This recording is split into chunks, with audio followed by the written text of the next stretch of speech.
yeah, something I learned this week. I always rave about collaboration a little bit. I think it's really awesome, particularly in the audio industry, not only between artists, but between producers and things like that.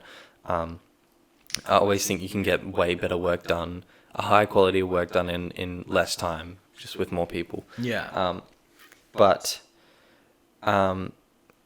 also, you know, when a producer gets, I guess, an artist in, you want to listen to their work. So normally this happens sort of before, but yeah, you want to listen to their work, get to know them, get to know their sound, so you can create something that's probably new, but still Has elements still of is, both of you. yeah, and it's still them. Yeah. You don't want to make something that's just not them.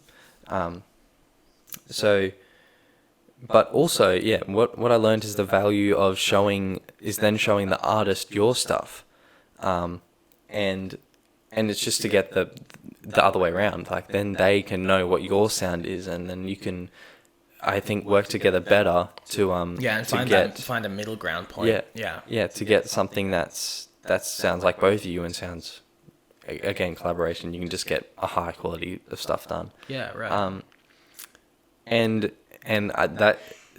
I say that really easily, because showing other people things, your work, can be really hard, particularly when you're early off, or you don't have much. It can be tough. You're like, I'm not confident with this, and it's like, but I would really recommend getting things together, making a portfolio of your work. This is sort of to producers now. Making a portfolio of your work. Like, I have an online portfolio, so that, you know, it's always there, and if I lose, like, if my computer dies or something, it's still all there. Social media also very quickly becomes your portfolio. Yeah, for sure. Particularly for your work. That's yeah. Social media is like, it's like the biggest thing on my business card. Yeah. It's like Wow. it's like my Instagram is right there. Yeah, right. Your Instagram looks dope, though. Thank you. It is very cool. I I'm did going to plug Frank's Instagram right now. At the Frank Menken on Instagram. Yeah.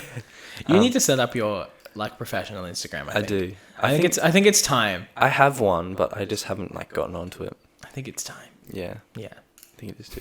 I've actually heard they say to use your when you're starting out, actually use your personal Instagram, and just turn that into sort of everything. Right. Because then you already have a little sort of group of people that will definitely see your work. Right. I know you didn't do it that way, but you've. I kind of did. I created my separate. The reason I created a professional account straight away is that I use a professional name. Yeah. So I don't use I very distinctly and clearly split my private and professional life. So that's kind of why I did that from the get-go. Right. The other reason, but the way that I did that was I set up my secondary account, and that was immediately my business account that was public. And then I advertised that on my private account. And so anyone who was interested in that, because the thing is, if you're plugging that stuff on your private account, the same people who are not interested are not going to engage with that post. So why bother having them look at it? So by advertising it on my private, the people who are interested will follow my public and my professional page, and they'll engage with that work. So I'll have a more engaged audience. That was at least my way of seeing it. Yeah. Okay. Interesting. Yeah. Well, yeah. I heard people say that to do it the other way, just to use your personal one. But yeah, I don't know. I don't know which one would be more successful. I don't think it's too much about the thing that I found is it's not about the starting, it's about the continuing. Like, the more that you post and the more that you engage with the community, and I'm really bad at this, so I know that it works, because when I do it, I grow I grow significantly faster.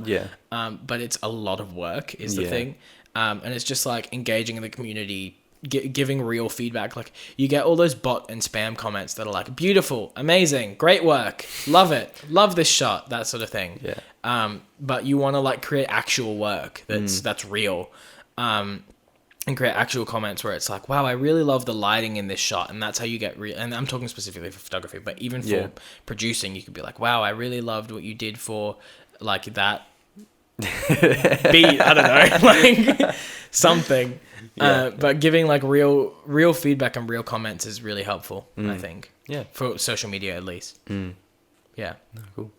But I feel like you had more to say on that. I feel like I cut you off. Sorry. I don't know what else I had to say about that. Okay. Let me look. He's checking his notes. But no, I think I think Instagram is very much for visual content. But I think that the way that you can do it as a producer is to create visual content for your audio content. Yeah. So this is another thing that I've struggled with, and probably why I haven't gone into putting it all up there, or creating an Instagram and all that. Is because I don't really know how I'm logistically gonna do that. Right. Yeah. That makes sense. I do follow a couple. Like I follow Andrew Huang on Instagram and a couple other producers and that sort of thing. And I think that the way that they do it is very much a behind the scenes thing. Yeah. Where it's like, here's me working on my new track, or here's me like squashing fruit for some Foley, like that sort of thing. And it's just making it weird. It's basically like what we do here, talking about the behind the scenes stuff, but doing it visually, I guess. Is really the way that they do it. Yeah. Yeah, another interesting thing to look into. Yeah. Instagram is hard though. It's one of those things that's like people always hype it up, but really the best way for you to get engagement and get work is with real people. Like you're not gonna get work through Instagram. Very rarely will you get work through Instagram. Very rarely will you get work through social media. The way that you get work is by working. Like you got to talk to people and offer your services, and then by offering your services, having them like your services, and then when someone else goes, oh, I need a headshot, or I need product photos, then they go, oh, I know someone who did that for me, and then they show the photos that they got, and then they go, oh, that's cool. And I assume it's the same with producing, where it's like you produce someone's track, and then they like what you did, and then someone else goes, oh, I want to record a song, but I don't know what to do, and they go, oh, this is my producer. Yeah. Like, I assume it's very similar. For sure. I've gotten a few of those messages. It was like, oh, I heard you do this. It's like, can you do this for me? It's like, yeah, man. You're like, yes, I can. I can absolutely do that. So yeah, no, it's really cool. Yeah. What are your thoughts on TikTok and sharing, or maybe creating like doing your Instagram stuff on TikTok? So TikTok is I find TikTok very difficult because it's easy. It's easier in terms of the algorithm is a lot better than any other social media. The TikTok algorithm knows exactly who to show your videos to, which is really, really cool. Really, really cool. What's frustrating for me is that the first video I ever posted on TikTok is my most popular, and every other video since then has gotten like a quarter, like a tenth of what I got on that video. Yeah.